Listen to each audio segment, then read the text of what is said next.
Hello বন্ধুরা, সবাই কেমন আছো? আশা করি সবাই ভালো আছো, আমিও ভালো আছি। আজ চিড়ের পকোড়া বানাবো, সম্পূর্ণ ভিডিওটি দেখার অনুরোধ রইল। পকোড়া বানাবো বন্ধুরা, তার জন্য আমি চিড়ে নিয়েছি। চিড়েটাকে ভালো করে ধুয়ে নেবো। আমি 2-3 বার ধুয়ে নিয়েছি বন্ধুরা। এবার আমি পরিমাণ মতো লবণ দিয়ে দেবো,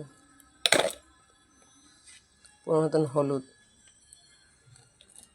অল্প একটু চিনি দিয়ে দেবো, দুটো সিদ্ধ আলু, মানে একটাকে দুটো ভাগ করেছি, আলু দিয়ে দেবো, ধনেপাতা কুচি দিয়ে দেবো, গোটা পেঁয়াজ দিয়ে দেবো একটা, কাঁচা লঙ্কা, আদা, রসুন কুচি, কর্নফ্লাওয়ার পরিমাণ মতন। সুন্দর করে আমি মেখে নিয়েছি। এবার পকোড়ার একটা শেপ দিয়ে দেবো বন্ধুরা।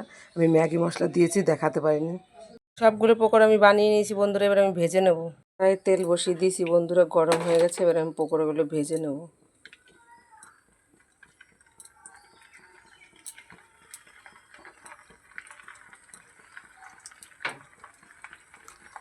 মিডিয়াম আছে পকোড়াগুলো এবার আমি ভেজে নেব।